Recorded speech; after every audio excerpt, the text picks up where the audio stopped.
안녕하십니까. 암호화폐 정보를 전달해 드리는 닥터 비트맨입니다. 네, 평일의 마지막 금요일입니다. 어떻게 오늘 하루 잘 보내고 계신가요? 비트코인의 가격이 다소 아쉬운 모습을 보여주고 있습니다. 장중 6만 달러가 무너지며 다시금 소폭 회복하고 있지만 10월 업토버에 대한 기대감은 투자자들에게서 점점 사그라들고 있는 것이 아닐까 싶은데요. 이번 달 말까지 지루한 장세가 이어질지 일단 코인마켓캡에서 메이저 탑10 코인들 가격 한번 살펴보도록 하겠습니다. 일단 시가총액 1위 비트코인의 경우는 전날 대비 0.40% 하락한 6만 500달러대 나타내고 있습니다. 이더리움은 0.47% 상승한 2,400달러대, BNB가 1.56% 하락, 솔라나가 0.92% 상승, XRP가 1.41% 상승한 0.53달러대 나타내고 있는데요. 상단에 비트코인 더미넌스 한번 보도록 하겠습니다. 비트코인 더미넌스는 56.5%, 이더리움 더미넌스가 13.6%를 나타내고 있네요. 네, 어제 저녁 9시 30분 하나의 발표가 나오게 되었습니다. 바로 미국의 소비자 물가 지수이죠. CPI가 발표가 된 것인데 지난달 미국의 인플레이션은 3년 반 만에 최저 수준으로 둔화되었으나 시장의 예상치 기준 소폭 웃돌게 되었습니다. 이런 영향 탓일까요? 이 크립토 마켓은 다소 하락을 하게 되었으나 CME 패드 워치를 보게 되면 다음 FOMC까지는 27여일 정도 남아 있죠. 이제 시장을 보게 되면 시장의 컨센서스는 이제 다음 단계까지, 다음 FOMC까지 한 단계 인하할 것이다라는 전망이 84%입니다. 이제 즉 50bp 이나 이 B컷에 대한 전망에 대해서는 전혀 없는 것이 사실입니다. 이 크립토 마켓 투자자 입장에서는 다소 아쉬울 수밖에 없는데요. 이에 미 SEC 위원에게서 본인이 속한 SEC에 대한 신랄한 비판이 나오게 되었습니다. 그간 SEC의 규제 방식 때문에 암호화폐 업계에 재앙을 초래했다라는 것인데 딱 이 헤드라인만 보더라도 우리 크립토 투자자들은 무슨 말인지 아시리라 생각이 듭니다. 이제 이러한 발언을 한 인물은 마크 우에다 위원으로, 이 위원의 경우는 암호화폐에 대한 규제적인 접근에 대해서 지속적으로 비판적인 입장을 표명해 왔습니다. 이번 발언 외에도 SEC가 암호화폐 규제를 규명하는 대신 집행 조치에만 의존하는 규제 집행 방식을 택하고 있다라고 비판을 하게 되었는데, 이 SEC가 암호화폐에 대한 명확한 가이드라인을 제시하지 않고 소송을 통해 규제를 만들어가는 것은 시간이 오래 걸리고 시장의 혼란만 가중시킨다라고 주장을 하였는데요. 상당히 이성적이며 현실적인 이야기를 하는 것을 확인을 할 수가 있죠. 다시 내용으로 돌아가서 우에다가 한 이야기를 한번 보게 되면은 이 폭스 비즈니스와의 인터뷰를 통해 지난 몇 년간 우리의 정책과 접근 방식은 암호화폐 산업에 그야말로 재앙이었다. 우리는 암호화폐 기업들을 대상으로 집행 조치만 취했을 뿐 이에 대한 가이드라인을 제공하지 않았다. 이는 결과적으로 서로 다른 법원이 각기 다른 방식으로 판결을 내리는 등 암호화폐 기업들과의 소송에서 어려움을 유발했다라는 발언을 하게 됩니다.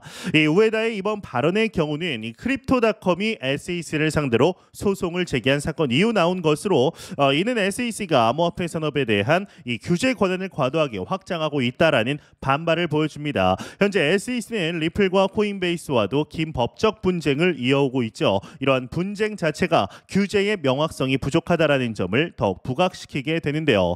특히 SEC의 게리 겐슬러 의장은 대부분의 암호화폐를 증권으로 간주해야 한다라는 강경한 입장을 고수하고 있으며 암호화폐 플랫폼들이 SEC에 등록하도록 압박해 왔습니다. 그러나 이 같은 정책이 크립토 마켓에 혼란을 불러일으키며 암호화폐 기업들 사이에서 강한 반발을 사고 있는 상황인 것인데요. 우에다는 이러한 상황이 발생한 원인이 명확한 가이드라인을 제공하지 않은 SEC의 정책적 실수다라고 해석을 했습니다.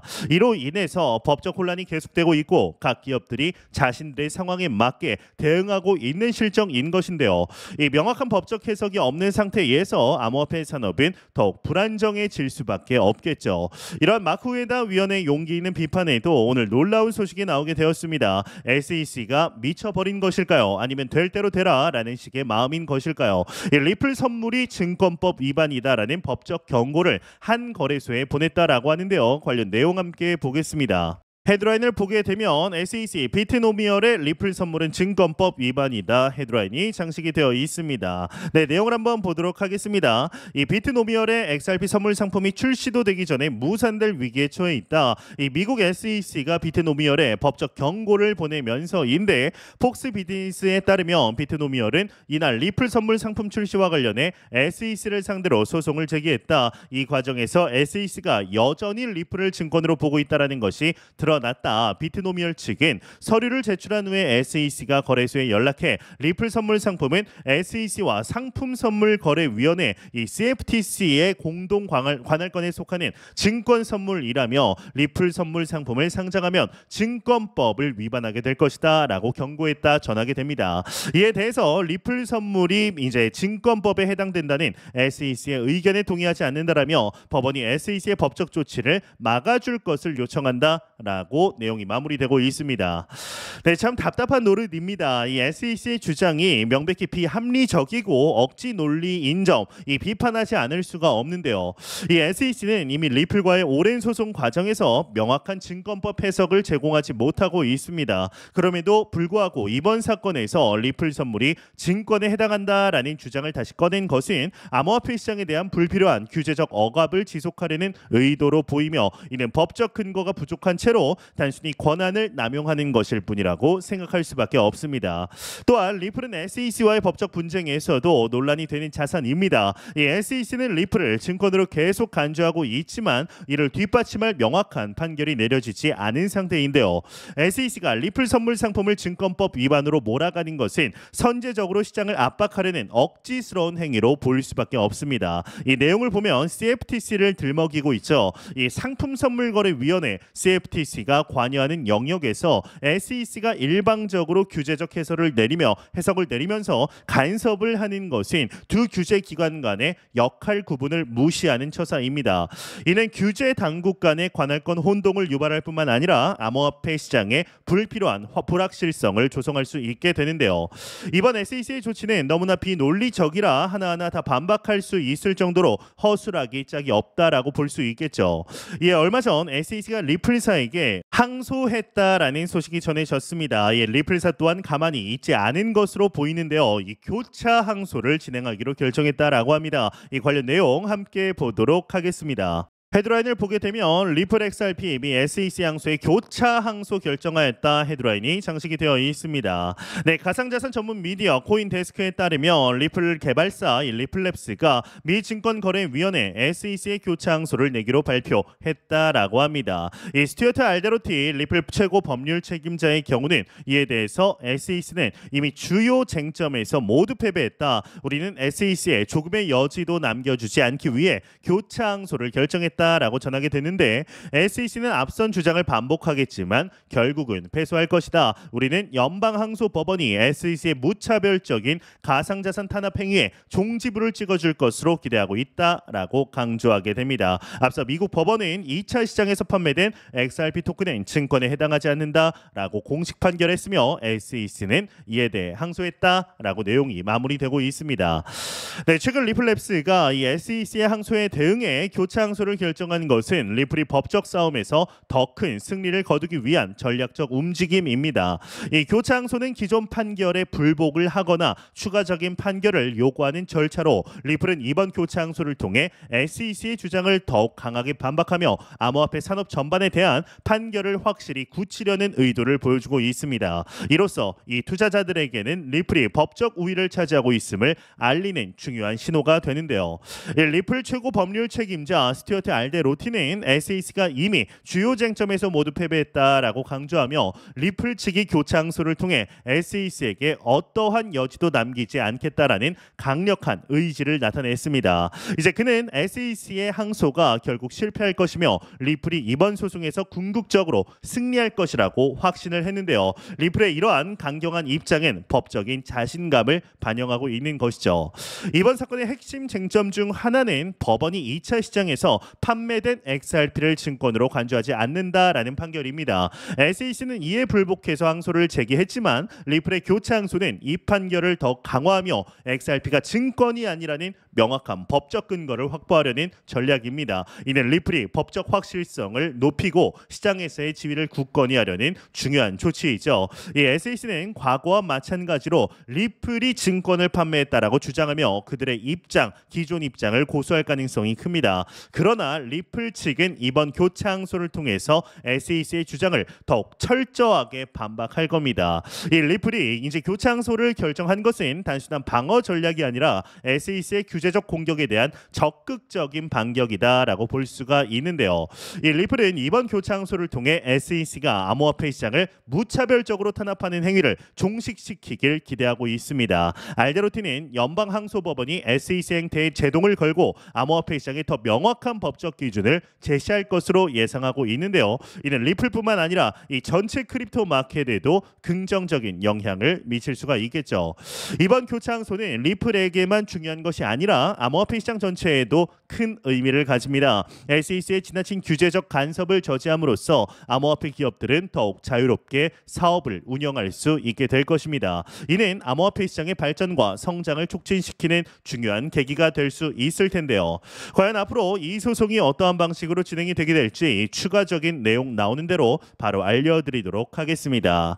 네, 안 보고 가면 섭섭하겠죠. 크립토 공포 탐욕 지수입니다. 가격의 조정 때문일까요? 전날 대비 7포인트 하락한 32포인트 기록하며 피어 공포 단계 이어가고 있습니다. 이 지수는 0이면 공포, 100이면 낙관을 의미하게 되죠.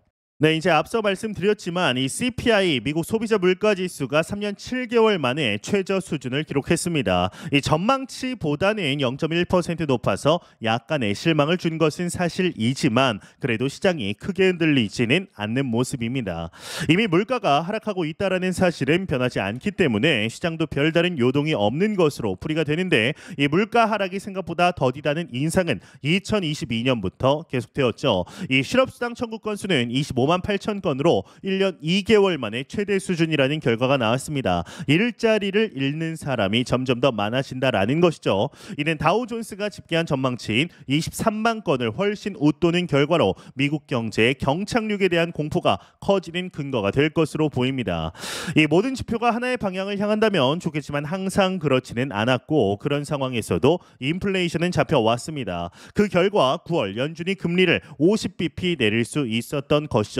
이런 관점에서 보면 금리 인하라는 거대한 흐름 앞에서 각종 지표들이 주는 영향력은 점점 그 힘을 잃고 있습니다. 방향이 일단 잡히게 되면 그대로 흘러가게 되어 있기 때문이죠. 이 비트코인은 아직까지 방향을 제대로 못 잡고 저항에 막혀 있는 모습입니다. 이 비트코인은 6만 달러까지 하락을 하면서 강한 저항을 맞았습니다. 이렇게까지 하락한 원인을 꼽으라면 마운트 곡스 거래소의 채권자 상환이 1년 정도 연장된다라는 소식 때문으로 보입니다. 물론 크게 흔들릴 만한 뉴스는 아닙니다. 이미 마운트 곡스 채권자 상환은 7월에 대부분 마무리가 되었고 일부 남은 채권자들의 경우 절차가 완료되지 않았거나 다양한 문제로 상황이 지연되는 것으로 알려졌습니다. 때문에 마운트 곡스가 비트코인 가격 하락의 리스크라고 보는 데는 무리가 있습니다. 이미 7월에 우리는 하락을 경험을 했지만 가격 회복이 됐죠. 우려만큼 큰 영향이 아니었습니다. 이 비트코인 전체 채굴자들의 해시파워를 나타내는 비트코인 해시레이트의 경우에도 1년 차트를 볼 때 완만한 상승을 보이는 것을 확인할 수가 있는데요. 이 순간적인 변동성이 있을 수는 있지만 비트코인 채굴자들이 증가하고 있고 장기적인 가격 상승에 대한 기대감이 크다라는 것을 확인할 수 있는 지표로 읽힙니다. 반면 정반대의 입장도 나왔습니다. 이 비트코인 더미넌스가 상승 추세가 둔화되었다라는 게 그 주된 근거로 보이는데 실제로 비트코인 더미넌스를 보면 상승 추세에 있는 것은 맞습니다. 비트코인 전체 시장 점유율이 상승하고 있다라는 것이죠. 이는 비트코인이 잘했다라기보다 알트코인들이 워낙 죽을 썼기 때문일 가능성이 큽니다. 하지만 올타임 차트를 보면 비트코인 더미넌스의 상승 추세는 확실히 낮아졌다라는 것을 확인할 때가 있습니다. 이 시장 초기에는 90%에 달하던 비트코인이었는데요. 물론 지금은 이제 스테이블 코인도 있고 알트코인의 파이도 커진 것이 사실입니다. 하지만 2021년 불장 당시의 고점인 71%를 생각할 때 현재의 비트코인 비트코인은 60%도 넘지 못하는 것이 현실입니다. 이러한 모습은 플랜 B의 스톡 플로우 모델에서도 확인이 가능한데 비트코인의 사이클별 상승률이 점점 낮아지고 있다는 게 가장 큰 문제입니다. 그런 점에서 이번 2024년 4분기와 2025년 알트 시즌이 매우 중요한데요. 이번 사이클에서 비트코인이 얼마까지 올라가지고 알트가 어느 정도 성장해 주느냐가 미래의 코인 마켓을 결정하게 되지 않을까라는 생각이 듭니다.